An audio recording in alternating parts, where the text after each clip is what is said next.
Greetings and welcome to the Dr. J Vlog Series. It is Friday, September 26, 2025, and on Fridays we talk about human behavior and justifications. And so this is part 3 of my little mini-series, if you will, on the planets and astrology. So today we're going to start with the issue as to why people believe in astrology, and then in some cases practice astrology on a regular basis. Do you consult the stars yourself? Do you look to the stars to guide your behavior? Do you rely upon the planets or the phases of the moon to help you make big decisions? So just to be clear, and I talked about this yesterday's vlog, there's no credible research studies that I've ever seen that have shown any predictive capacity of astrology of any kind. So for example, a major study that was published by Hartman and colleagues tested a range of different astrological predictions in 2 different samples totaling over 14,000 people. And their results, like so many studies before them, failed to turn up any astrological predictions that were somehow significantly or statistically significantly different from chance. Okay? And yet, around 30% of folks in the US and Canada believe in astrology. And in fact, more people know their astrological sign, 66%, than their blood type, just over half. So, who believes in astrology and why? Well, a recent study was just published a few months ago, actually, on this topic, looking at 12 years of general social survey data in the United States, trying to answer that question. And that's quite a large nationally representative sample, and they actually looked at several iterations of the general social survey and combined the data.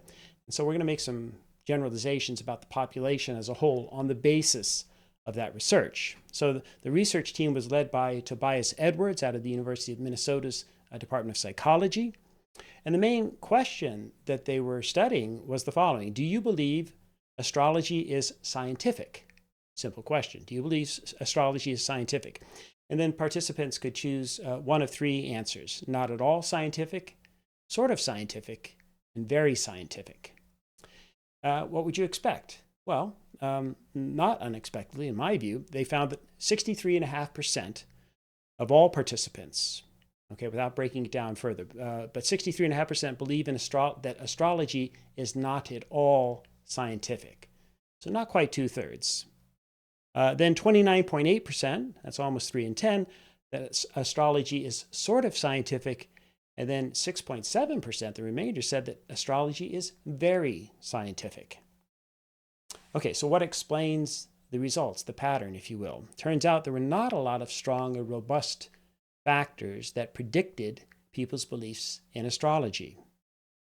So what did they find? Well, in particular, they found that compared to when they ran these multiple regression analyses, these statistical analyses, they found out that females and non-whites in their sample were more likely than their counterparts to view astrology at least somewhat scientific. Okay, again, more so compared to whites in general or males in general. But the strongest predictors were, perhaps not surprisingly, education and intelligence. So the more educated and the more intelligent by these various measures that they used, the less likely were respondents to give astrology any credence at all. Interestingly, a person's religiosity did not have an effect on beliefs about astrology. Neither did people's political orientations, neither did their authoritarian attitudes. And some of the research has shown that in other studies, but none of these things were statistically significant. And remarkably, even people's trust in science was not a predictor of whether or not they believed in astrology. So again, there were some demographic correlates, most notably the education and higher and intelligence factors. Those factors in particular muted support for astrology. But I think the point is that astrology is still a part of the broader culture, shall we say. It's sort of seeped into all facets of mainstream life, if you will, at least in places like Canada and the US. And it's something that most people are aware of. It's kind of fun to talk about. As I mentioned, more people know their zodiac signs than their blood type. And so even if you don't believe in astrology, sometimes it's just fun, isn't it, to read the horoscopes or to see what it's saying about your sign, or if it's your birthday, who doesn't like to see what it's saying about their birthday, right? Usually it's good news, and who doesn't want to get good news on their birthday? And I guess the broader point here is that if it's a practice that doesn't do people any harm, well, then why not? Okay. In other words, the consequences, things like gambling or drug addictions, can do far more harm than people who just religiously read their horoscopes. Okay. But could there be a problem? So critics argue that reliance on astrological guidance could lead to some bad decision making, right, based on unfounded beliefs or bad information.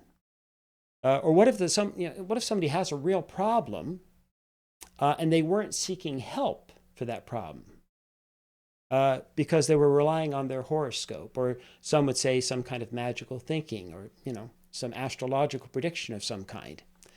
I don't know of any evidence in this regard, but do you know anybody then who relies upon astrology or the planets, and has that led them to make some errant decisions along the way, or not get help when they should have been seeking help? These are good questions. I don't know anybody personally, but I think it's a very reasonable, it's a legitimate question that one could be asking, okay? And as I say, I don't know the good research in that regard. But on the positive side, I also do think there are potential benefits for those who engage in astrological practices, as much for the placebo effect as anything else. So expectations and beliefs, as I've mentioned before, certainly can and do influence outcomes, even without direct causal mechanisms. And I think of it more in terms of personal health practices and benefits, right? So if praying or meditation or taking long walks can help you get a more balanced, focused feeling, making you feel like you're more in control, just feeling more positive, whatever else, then that's great in my view, okay? And if astrology then can serve similar positive purposes, then why not? Okay? And apparently, like I said, 25 to 30% believe in it. So if it can have these kind of positive effects, that's cool. And indeed, studies have also shown that generic astrological predictions can certainly seem or feel personally relevant due to something called the Barnum effect. That is the psychological phenomenon that causes people to accept the vague descriptions as somehow more specifically applicable then to themselves. Again, it's a type of information. And so to me, the key is how we apply that information. And at the same time, that we don't overvalue, right, or inflate the importance of that information. If I'm feeling a pain, something in my chest, I'm not just going to trust astrology or my intuition or God or prayer. I think I'm going to probably make an appointment with my family doc and ideally, hopefully, get a chest x-ray or something like that. But even as I'm planning to get the chest x-ray, that doesn't mean I can't also rely upon other sources of information and other sources of support at the same time. And that other stuff might, again, get me to look at things in a more hopeful or an optimistic way. That can't hurt. So to be clear, some individuals turn to astrology during stressful times, and daily horoscopes, transit forecasts, these sorts of things can provide a sense of structure and predictability. And believers sometimes find comfort then in attributing their challenges to planetary movements. Now, that doesn't absolve them of responsibility for acting, but the point is that the perspective can help them sort of reframe their difficulties and maybe even, again, give them insights into and meaning in terms of their experiences. And there are indeed astrological practices like meditation on planetary energies that could serve as grounding techniques. And so again, these rituals can sort of help a person feel connected to something bigger than themselves. So my point is that there are many positive justifications too for engaging in astrology. And there can be some real benefits, even if there's no scientific evidence that astrology works in the cause and effect ways that we typically like to think.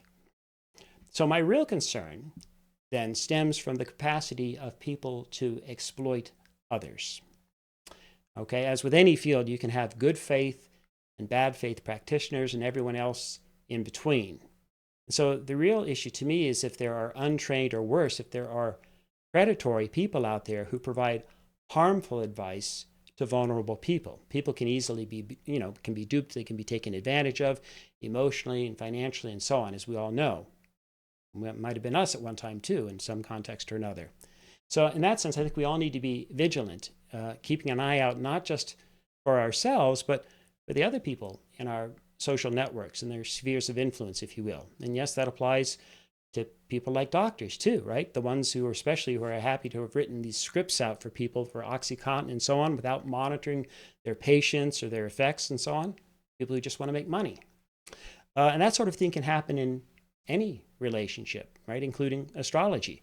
But in general, where the professional or the expert or the guru can take advantage of people, okay? So my mother, for example, believed in this woman that I won't mention her name, but she used to drive to Pennsylvania on occasion, about once a year, and she loved it, okay? But I didn't worry about it.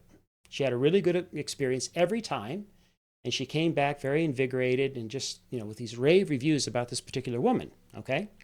But my mother wasn't sort of sucked into a vortex either, where she was handing over all of her money, right? Or joining a cult, as it were, or selling her house. You know what I mean? Like it was a very time-limited kind of relationship, and it seemed very reasonable what she paid. I mean, she told me. I asked her, what's it cost?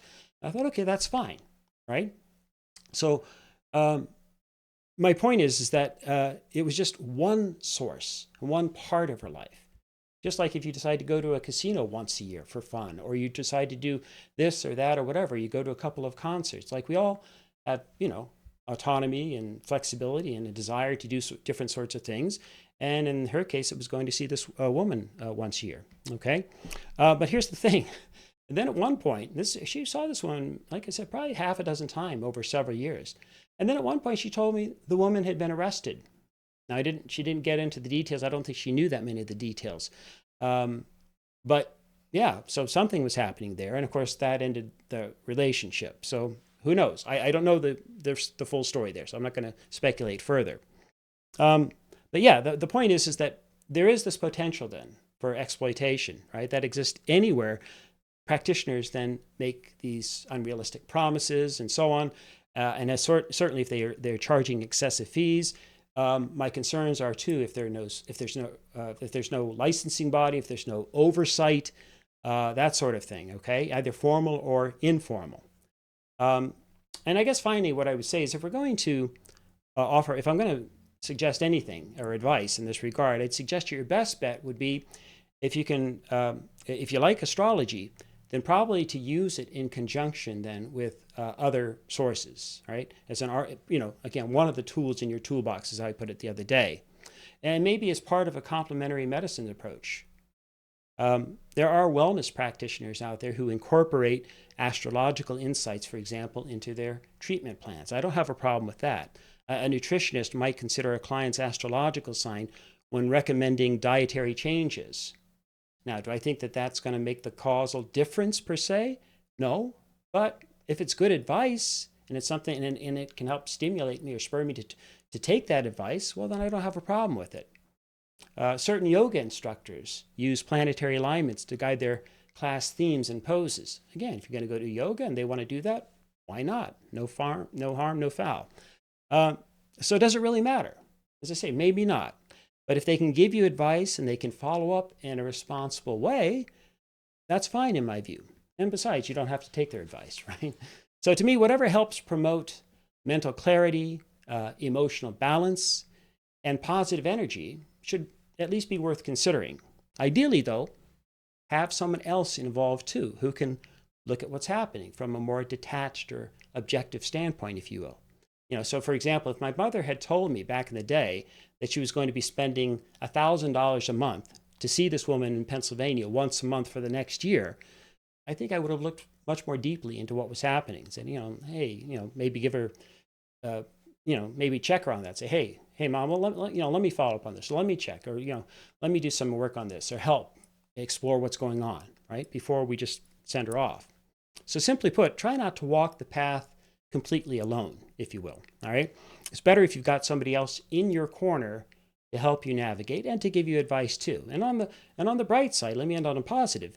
Find the really good ones out there. If you are going to practice astrology or if you believe in it, find somebody that you really trust, that you can work with, right? There's nothing like a good, trustworthy doctor or mechanic or a life coach or astrologer for that matter. And there are lots of genuinely good-hearted, caring, professional, trustworthy, and helpful people out there, okay? Just be sure to find one, all right? And that includes someone that you might like to go to advice for about planetary alignments. I'm sure there are some really good ones out there. Okay, as ever, may you and yours continue to create peace in your lives, nurture love in your hearts, and dole out hugs in abundance. And as Casey Kasem used to say in the end of his weekly show, America's Top 40, when I was growing up, keep your feet on the ground, keep reaching for the stars. We'll see you next time.